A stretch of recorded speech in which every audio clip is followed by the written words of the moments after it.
afternoon. I would love to introduce President and CEO Tina C. Williams Koroma, Esquire. I'm going to read her bio. CISSP PMP is the president and CEO of TCecure LLC, a cybersecurity risk management services company headquartered in Maryland. She is a Maryland licensed attorney and possesses a BS in computer science from the University of Baltimore County, UMBC, a MS in management from Rensselaer Polytechnic Institute, and a JD from the University of Maryland, Francis King Carey School of Law. This cybersecurity expert is extremely community minded, partnering with local institutions and contributing to several boards. Ms. Williams Koroma is a driven leader and cybersecurity expert.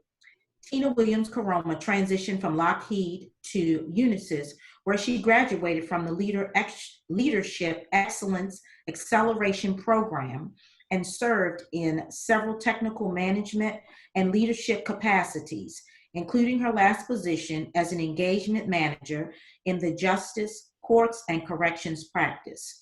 Throughout her time at Unisys, Ms. Williams Koroma provided cybersecurity architecture, engineering, testing, risk management, and several other related services to federal clients in the Department of Justice and the Department of Homeland Security and the State of New York.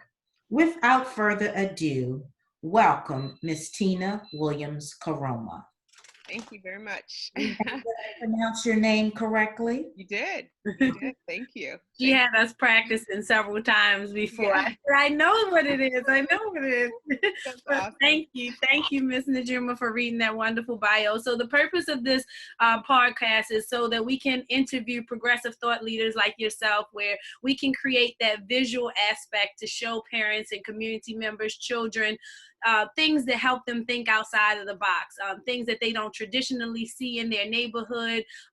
And so I asked Ms. Najuma to save this part of your bio for me, which is your mission and vision is to lead growth and equip the next generation of cybersecurity experts by supporting science, technology, engineering, arts, math, and education initiatives. So that's why we wanted to have you here today, because we want to incorporate all of those kind of things in our program. And so we're going to just start with asking you a list of questions that will kind of what we think that our listening audience will want to know. And I'm going to start by asking, what is cybersecurity and risk management? Well, that is a great question. Unfortunately, you'll probably get a lot of different answers around cybersecurity, but I think that the best way to think of it is broken down into how you protect the confidentiality, the integrity, and the availability of information and data. So for confidentiality, you're really concerned with making sure that only the individuals that should see that information or that data can actually see it. So examples of protecting the confidentiality of information and systems is a password, right? So imagine you have your social media site and some things you just want your friends to see. You don't want just anyone being able to access everything that's in your account. And so you might use a password for that. So that is a part of protecting the confidentiality of your information. So passwords are just one type of example of what can be used to protect the confidentiality of that information. So that's one part of cybersecurity. Another part of cybersecurity is integrity. And integrity, if you think about the money that's in your bank account, you want to be able to rely on that information. The integrity of it is how accurate is that data. So you want to protect the accuracy. You don't want just anyone being able to move the decimal point of the money that's in your bank account. It might be okay if they move that decimal point to the right and 100 turns into 1,000, but you don't want anybody in there able to move it to the left and that 100 turns to 10, right? So that's the integrity. How reliable is that data? You want to know how much money exactly do I have? And so when you're looking at your bank data, you're expecting your bank to enact cybersecurity so that someone can't just log into your account and start changing things with regard to the money that's reflected in your account. So in order for you to be able to rely on that information and what's in the bank and what you're seeing, that's a part of protecting the integrity. So that's another part of cybersecurity. The third part, availability. When you want to, for instance, be able to look up the weather for the day, right? So if you go to some weather service or whatever the source you use, some app, you're expecting that before you step outside, if you want to know, do I need to wear a coat or don't I? The availability of that information is that you would be able to pull that app up, and the app or the website would be able to show you the data that you're looking for. Now, if some malicious individual has attacked that site or that app and made it so that the data is not available, then they've compromised the availability part of cybersecurity. So those are the aspects that you are looking at when you talk about cybersecurity. So cyberspace, of course, is just what's online versus in like a physical world. But even with cybersecurity, you still have physical servers and machines and cables and things like that that are creating this infrastructure called the internet or a network. But we see it as, you know, you might hear it referred to as like online as the cloud. But really behind the cloud is still physical devices. There are still physical devices. So all of this information and data that is in the cloud or used on the internet, you want to make sure, and cybersecurity is focused on protecting the confidentiality, integrity, and availability of that information. So all that goes into that is what constitutes cybersecurity.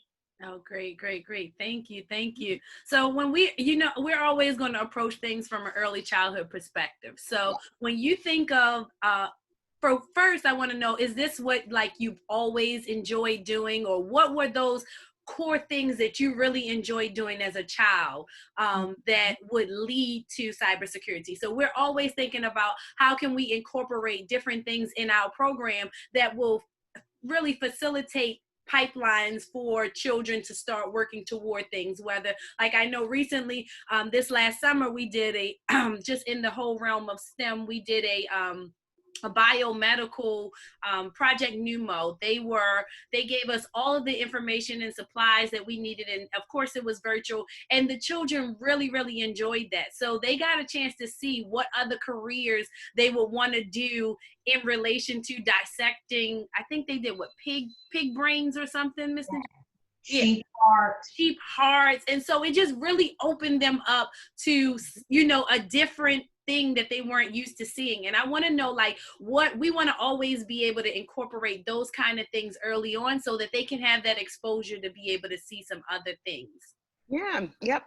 So for me in particular, you know, I think curiosity is probably just something that would best describe me as a kid. So, you know, I was always poking into a lot of different things. It wasn't, you know, necessarily computer specifically, but I certainly was a kid that loved, I had my little Atari, right? So, you know, computing devices. So to date myself a little bit, I'm a child of the 80s.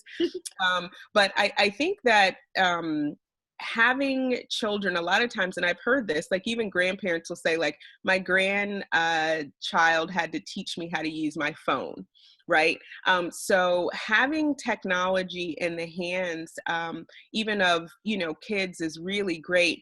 But I think where the opportunity is helping them not to just understand the features related to the fun stuff, but really kind of explaining to them how to use those types of devices in a secure manner. So, you know, making sure they understand, okay, well, you want to make sure that you set up your little code to enter the phone, right? And just giving them some of the initial language of, this is how you make sure that not just anybody can use your phone. You don't want, you know, anybody to be able to use your phone. So let's make sure while you're having fun or on your way to having fun, that you're also making sure that you put some security on this. So let's, you know, go through the steps of, you know, creating your little code. So think of a number that you'll remember, you know, and kind of walk them through that process. Or on phones, sometimes, there's the little biometric, right, where they could use, like their little finger, so you can explain to them that, hey, um, the technical term for that is like multi-factor authentication, right? So not that they're going to understand that per se, but a password is something that they know, but a biometric, like a fingerprint, is something that they are. Right. So if you require both a fingerprint, something that they are, and a little PIN code, something that they know, now you're talking about multi-factor authentication. It's both something that I have to know and it's something that I am. So that makes it even more secure. So not only would someone have to guess your PIN code, they would also have to somehow have a copy of your fingerprint, right, to be able to get into your phone. So I think that kids are definitely exposed to a lot of different technology. And I think it's a great learning exercise, both for adults to help protect their children, right? Because these devices open up their worlds, to so many other people. Okay. Potentially when they're connected online. So I think it's not only important for children to understand the security aspects of the devices that they're putting their fingers on, but it's also a good exercise for parents because, parents are always concerned about like, well, who are your friends, right? You parents need to know who their friends are, but it's also important that parents know what's your tech, what technology are you accessing? Because unfortunately, malicious users and strangers can access children through technology and online sites and mobile phones and apps and things like that. If parents aren't staying aware of what kind of technology their children are using and what the functions are related to security, about how they can teach their children how to use that technology in a secure way. So that's what I would say is, an opportunity for kids to really be able to start learning some of the basics of cybersecurity. Okay, great.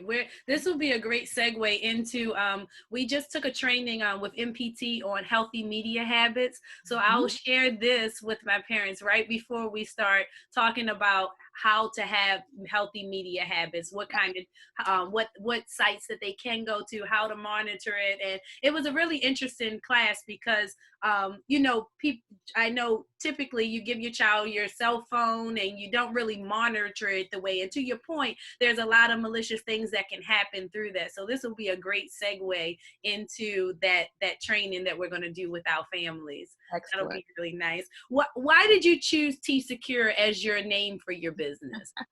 It's interesting. My first name is Tina and my middle name is Clarice. And so I said, okay, well, that's a T and a C. And I said, well, let's see, I can make security start with a C instead of an S. So that's how you get TCecure. Nice. So it's pronounced, the second part is pronounced secure, like the regular word secure, but starting with a C.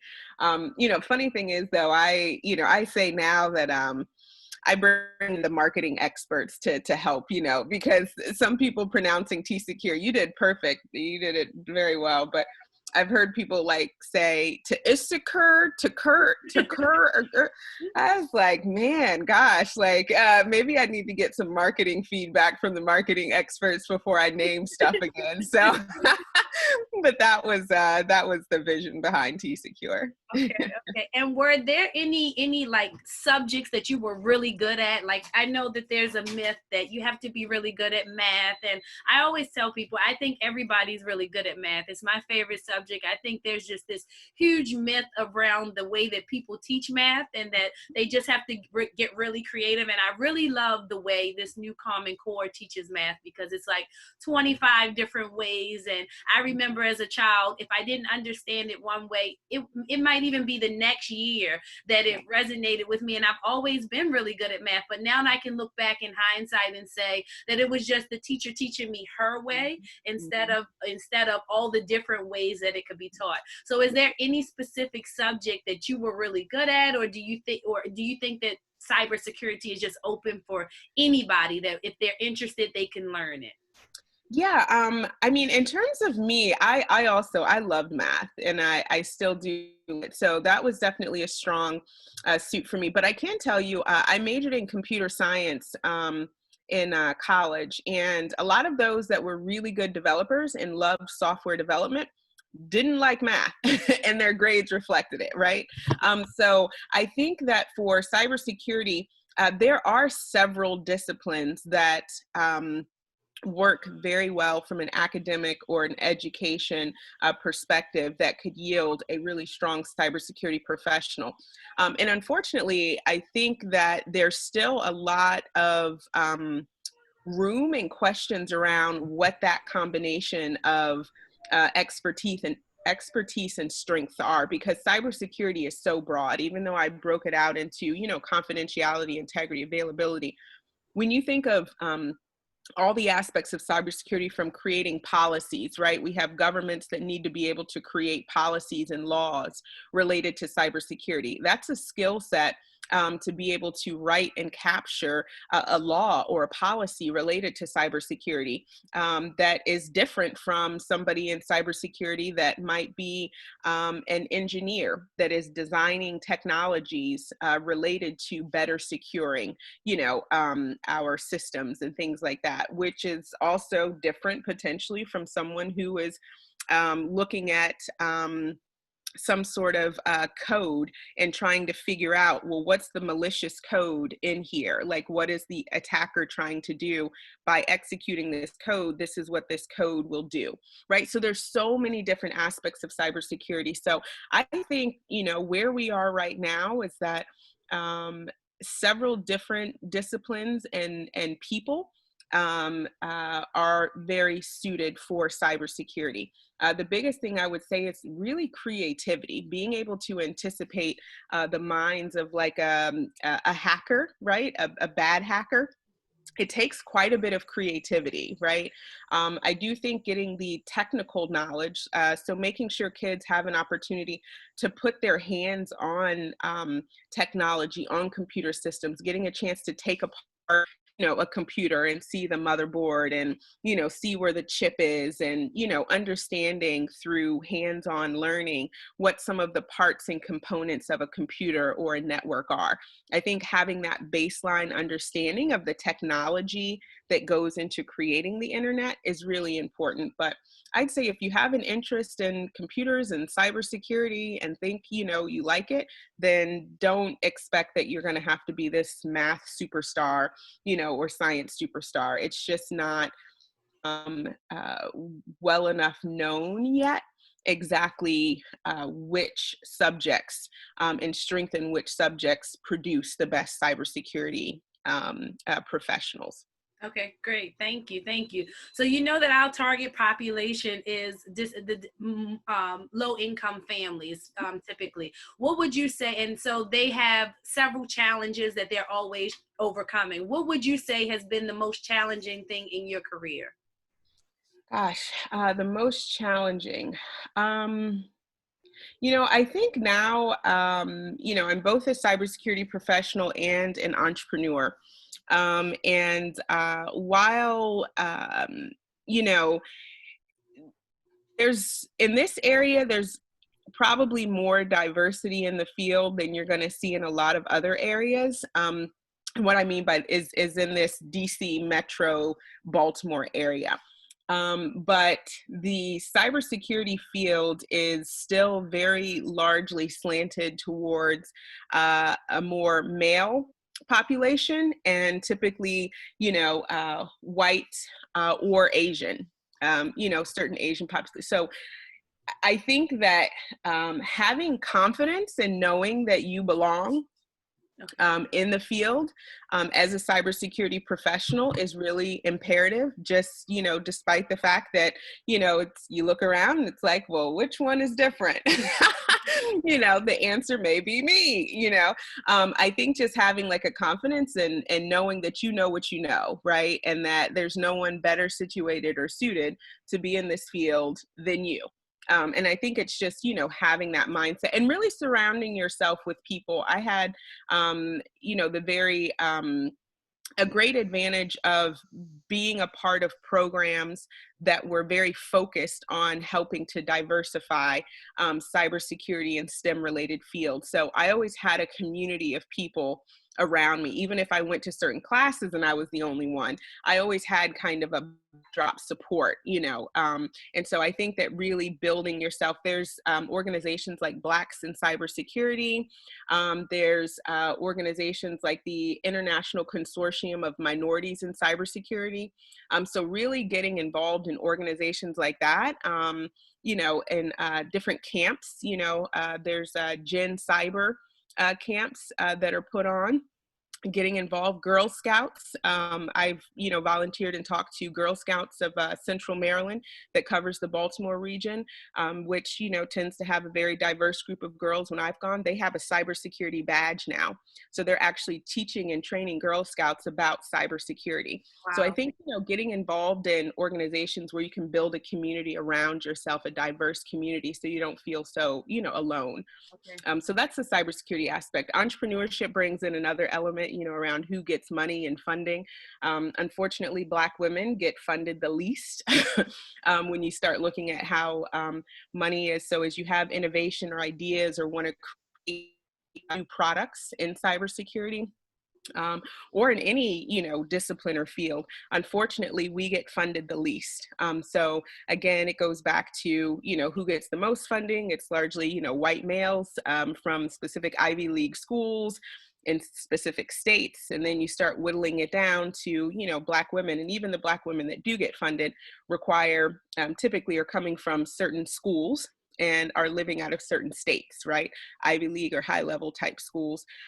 So, that aspect, if you come up with really creative ideas in cybersecurity, I'm on a fundraising round now, and it's not easy getting the funding, that you need to kind of create your product. So even that requires a certain amount of creativity to be able to make $1 out of 15 cents, for lack of a better word. It's like that doesn't seem to go away. But I think just having things in your character around confidence and resilience is in surrounding yourself with community is really imperative if you want to be successful. I appreciate you sharing that. And I think one of the things that you said that was really important, I think there's a lot of assumptions made that when you get to a certain level, there aren't any more obstacles. So I'm glad that you shared that level of transparency to show that there's, no matter where you go, that there's always going to be some kind of challenge that you're going to have to overcome, especially as a Black woman. And so I think that's really important for individuals to really understand that even though they may be in this one situation that they're in, it's not going to change. It just you have to be resilient. You have to be persistent no matter what you're going through. And so that's a great topic for my next question, which is, what rituals do you do daily? So I know for me, it's really important for me I have to exercise. I have to armor up in the morning. I have to listen to a good word in the morning. I know that if I'm going to go out and take on the responsibility and the challenges that the children that I serve come in with, that I have to be prepared. So there's certain things I listen to. There's certain songs I listen to. There's certain people I don't listen to. And so what do those rituals look like for you every day to be able to go in a male-dominated field and just show up as you do? Yeah. I think one of the biggest things is getting an appropriate amount of rest. I am big on making sure I get enough sleep. For me, that's a baseline just requirement. People would say, "Oh, you seem so busy. You probably never sleep." I'm like, no. I heard a pastor one time gave this analogy of, he had this glass container, and he had, big kind of stones or rocks, and then he also had sand. He said, if you want all of these, stones and the sand to fit, you've got to put in the most important things first in the container. And then the sand or all the other ancillary things that will fit, but they will pour around the rocks. So the only way, if you start putting the sand in first and then the rocks, it's not all going to fit. But if you put in your core priority things first, those stones, then the sand will pour around it and it all fits in the container. So sleep is one of those things that I think of as my, a core stone that goes in first. Also, from a spiritual perspective, I am a believer in Christ. That is a very, very core central part for me. why I do what I do, a life purpose. Like when I'm considering where I spend my time, what I give my attention to, how I prioritize my time, what things I pursue, who I'll partner with, the kinds of things and opportunities I'll pursue, all comes back to my faith in Christ and those principles there, right? So that's my bright line in the sand, if you will, so that things don't start getting ambiguous and, right and wrong is somehow very gray. For me, I try to keep that bright line of, what would Christ's thought be about this? And that's very important for me because it gives me a very strong foundation from which to say yes or no, or I will pursue and commit, or I won't. So that's another really strong core for me. And the other pieces and parts, as you indicated, so I guess going back to that core in the morning, I have my devotionals, it's prayer, it's trying to, what should I prioritize today? So that's the first part of the day. And then as you indicated, exercise, and then eating right. So I'd say those are the core things for me: sleep, my relationship with Christ, exercise, eating right. And I guess in sleep, you can probably also put rest. I try to have a wind down, whether it's, watching some show on TV, talking to my husband, just talking to a friend or my family members, just kind of that rest, just to let my mind kind of rest and refresh. So those are the things that I'd say are core to keeping me in a position to, really press forward and run hard. Okay, great. I recently watched one of your short videos where you said that you are reaping what you sow, and I thought that was really nice because you said that you worked for other people how you wanted people to work for you, and I think that's really important because I think when I hear success stories, I think entrepreneurs leave that piece out of how hard they worked. Even when they weren't working for themselves. And I think that's really important. One of our core principles for learning how is a whole acronym, but the G is giving and gratitude. And I think that it is really, it's imperative to show up your best no matter where you are. I don't care. And I think that you made a really good point in that video of that. I think that's really profound to say that even when I was working for someone else, I worked as if I would want someone to work for me. That's really, really important. And just in everything you just said, reaping the harvest now would show why you're successful now because of putting that kind of commitment in. Yeah. Were there any people that you aspired, like were there any mentors or people you aspired that you used for aspiration when you were going through your process?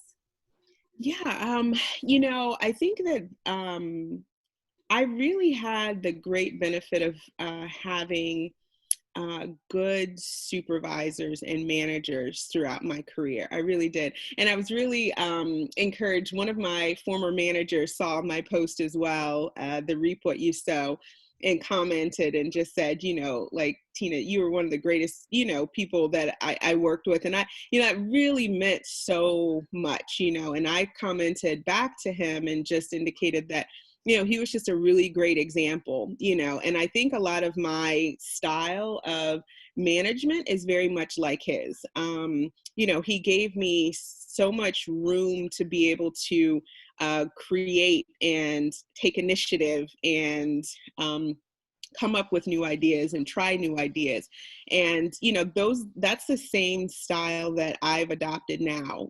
I want people on my team that take initiative, that are curious, that own their work, and I want to make sure they have room for that. Right. So that's the culture of accountability and creativity and really owning, what you're doing, that I want to create, right, for my organization. So yeah, I really enjoyed him as a manager. And it was always like, if you're producing good results, you can have as much freedom and latitude, as needed. The clients are happy, you're delivering, et cetera.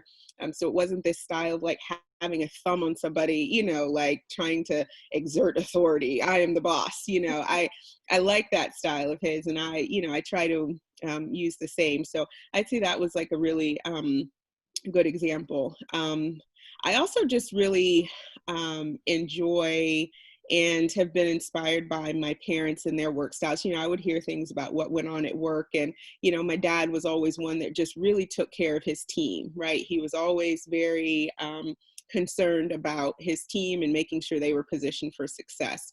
And my mom was just very diligent in getting her work done, right? Like there's a certain amount of quality that she wanted, and she would just put in the energy and effort required to get that done. And both of them are retired now, and they have, a nice life. They worked hard, they hustled, they did what they had to do. And I think that was just a really, great examples for my siblings and I, with regard to our work ethic. And we just got to see it. Like, that was just how things were done, right? Okay. My mom, she always she makes fun of me. I would say I have the same work ethics and work style. She always makes fun of me. Before I knew I was an entrepreneur, it was really difficult for me to hold a job. Like I would start working, and then I would put in my 2-week notice, like, no, I can't sit still. I need to move. I want to do something else. And Yes. she laughed really hard one day because I came home with all of these gifts, and she was like, where did all these gifts? They gave me a going away party. I was there for 3 weeks. And I was like, because that's how good I am. When I go, I do my absolute best. I'm there early. I stay late. And that's still now. Like, I'm here early. Well, no, I'm not here as early. I can't. She's on the line. I can't say I'm here as early, but I'm always here late. I'm always here late. And so that I think that that's really important for people to know, that it doesn't matter where you're showing up. You have to show up your absolute best, and the universe and God and everything else is going to avail everything else that you need to you by you doing your absolute best. So whether it's flipping burgers, whether it's, you have to be nice to people, you have to, and not to discredit flipping burgers, but I'm just saying, no matter where you are, you have to do you show up your absolute best. Yeah. And I think just to add a bit to that, because I talked to a group of kids, a few years ago, and I asked them, how many of you in this room would hire someone else in this room? And there was only one kid that other people said that they would hire. I said, see, now that's a problem, right? Because the people, like, you can't take for granted the fact that people remember you. Memories run long. So some of the same people in this room could be your customers in the future, could be prospective business partners, could be, managers or supervisors. So no matter what you're doing or what stage in life, study hard, work hard, show great character, because the world is a lot smaller than you think, right? And people remember, unfortunately. You think the things that you do now, like in high school, or, when you go to college, and on any job. I mean, the thing is, a lot of business that my company has had is from people that I used to work with. They went on to other companies. They remembered what I did. They remembered working with me. They reached back out. Like, people remember these things. So I say, be very cautious about, sort of bridge you burn, or, how you deliver. Make sure you're always delivering with great work ethic, because, you don't know who those individuals are that you're working with, and how they could contribute to your success in the future. Absolutely. We recently, during this COVID pandemic, we had a child we cared for 16 years ago. She works with some department with Maryland, or some commerce, and she sent us about 12 grants. 16 years ago. We talked through, like, birthday cards maybe, and just, correspond, but we never actually talked. She called me and she said, do you know about these grants that are available? Because the number's been the same for the past 20 years. She said, do you know? And it just, and I boo-hooed to my mom. I was like, I took care of him 16 years ago. And she thought, just the thought that someone will think of you. So you're exactly right. That's so true. That's so true. So, yeah. And so that brings me to my last question, and we're going to let you go because we know that you have a busy schedule. What are your plans for expanding? Like, where do you see TCecure in the next 5 years? I've been working on projections for the new Learning How, and oh, and by the way, we have a new space we'll be signing a lease today. Congratulations! Yep, so, thank you. So what are your thinking of projections? What are your plans for TCecure, and what can we do to make sure that we have children all lined up for cybersecurity and risk management? Yeah, so TCecure, so continue to expand. We've largely been a services-based company, focused on services. As I mentioned earlier, I'm now expanding into products. And so I'm in the process of creating the appropriate structure for product development entities. So I have two. One is a learning platform that's already available, cyskills.com, and another one, that's CYSKILLS, cyskills.com. And then another innovation I'm in the process of doing fundraising for is focused on automating some aspects around cybersecurity, creating greater automation so that their small businesses and other entities don't have to have so much cybersecurity knowledge to accomplish a certain cybersecurity task. So I really see, continuing to grow the services business part. Services, when I get to work with clients, I understand what some of the problems are, and that's what helps me come up with ideas for new products. Okay. And how to innovate our current products. So I always want to have the services piece there, but I also want to have the opportunity to put some products into market and mature some of our products that are already in the market. So yeah, I see TCecure continuing to grow, and then also having a few different product offshoots from TCecure that enter the market and succeed in the market. Great. You know what? I'm sorry, Ms. Najuma had one question for you as well. I forgot about that one. She's so patiently waiting, leaning back, like I'm gonna get my double Dutch turn. My question is, I don't know how familiar you were with the hacking that took place in the city of Baltimore last year. Mm-hmm. It shut down a lot of the city securities that I understood were archaic. Mm-hmm. So is it normally the criminal hacker, is that someone that has worked in this field, or is it someone that how does that work? I'm just so curious as to how they can just disrupt all of that information. Right. Yeah. So I did not work closely with those that help to investigate and fix the issues related to the Baltimore City hack. But what I can tell you, broadly speaking, to answer your question around how hackers can so easily disrupt. Unfortunately, it's very often the case where a hacker is certainly someone who knows and understands some aspects of cybersecurity and computers. But unfortunately, a lot of organizations, to include cities and city governments, make it too easy to hack and compromise. So there's a notion called cyber hygiene. And so when you think of regular, just human hygiene, you need to brush your teeth, you need to take a shower. There's just small things that you need to do every day to stay clean. So same thing with us from a cybersecurity perspective in keeping a machine healthy and clean. So there's things like you probably have seen if you use Windows, where it pops up and says you have updates available, right? Mm-hmm. Typically those updates include some security updates. So when individuals or governments don't make those updates, that means that there are hackers that say, oh, this is a known issue. There's a known way to compromise that issue. And so it's easy to scan computers that are connected to the internet and determine which ones have been updated and which ones have not been updated. Those ones that haven't been updated, there's already a published means by which to exploit that weakness in the system. So it's not even like there's this huge genius that's required.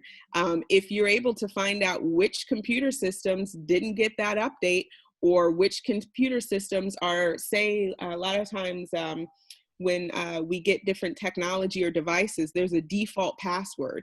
And unfortunately, organizations and people and city governments sometimes don't update default passwords. So you can go in and Google that vendor, say it's, pick a lot of times it's like a router or a switch or things like that, and say, what's the default password for this kind of router? And it'll tell you default username is admin, ADMIN, default password is X, Y, and Z. So, okay, so now I can scan the internet, figure out which ones, and there's scanning tools that are available. It's not that expensive to purchase them. You can get that scanning tool and scan and see, okay, where are all the places where this type of device is installed? And let me see which ones I can try where the default username and password still works. Wow. I'm in. And so, yeah, so unfortunately it's that easy sometimes when organizations aren't taking the small steps, doing the updates, staying current, changing default passwords, right? These are some of the small things that unfortunately organizations don't do. They just plug in, they get started, the system is working, and they never turn back around. City governments are sometimes also using very, very, very old technology that's no longer supported, by a vendor. So Microsoft doesn't support some of its old software. So if a city government or organizations didn't update, that means as new issues are discovered related to that old software, Microsoft, just as an example, is no longer putting out updates. So the user won't get a notice saying updates available because there are none available, but there are discovered weaknesses. So, those organizations have to upgrade to a supported type of software where updates are being pushed out, and they can patch, what's called patching, or update their systems. So those are some of the things that happen or don't happen within organizations, and city governments and federal governments and businesses aren't exempt from that. And a lot of times they don't make their changes because they're like, what might break if I make this update?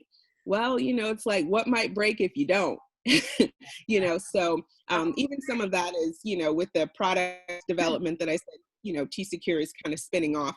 It's to address issues just like that, answering that question and giving a greater level of comfort to organizations so that they have a greater confidence that they understand the impact of when they apply a security update or change, what the impact might be and how they can still make the change and what they can do to make it so their system still functions as they want it to, but it's also secure so that hackers can't so easily enter the system and disrupt. Yeah, what's going on. I was just curious. Yeah. And also specific to just the Baltimore one is, you want to make sure you're backing up your data. So when ransomware happens, that typically means that they encrypt all your data. And in order to decrypt it, you need a certain key, right? If they had more backups of data, like say they were doing daily backups where the information, a copy of the information was, offline and somewhere else other than what the hackers could access, then they might have lost maybe a day's worth of data, but they wouldn't have lost access to all of their data, right? And been subject to a malicious user that says, you're going to have to pay us X amount of money or else we won't give you the key to decrypt, right? They could just be like, kick rocks. We're okay with losing 1 day of data. We'll just restore that and, move on from there. Yeah. Wow. So, yeah. But great question. Really great question. You're welcome. Thank you so much, Ms. Williams Koroma. We You're really welcome. enjoyed having you today. We're going to upload this to our YouTube channel for our parents to be able to view. And if we have any questions, we'll shoot you over email. We'll get a list from all of the parents before we, so you can just answer a whole list of questions if they have any other additional questions. And we look forward to sending you an invitation to our grand opening, and we look forward to all the wonderful things we know that you're going to continue to do. Thank you. I enjoyed my time, and I look forward to getting the YouTube link and the list. Thank you. Thank you so much. Have a great day. Bye-bye. Bye.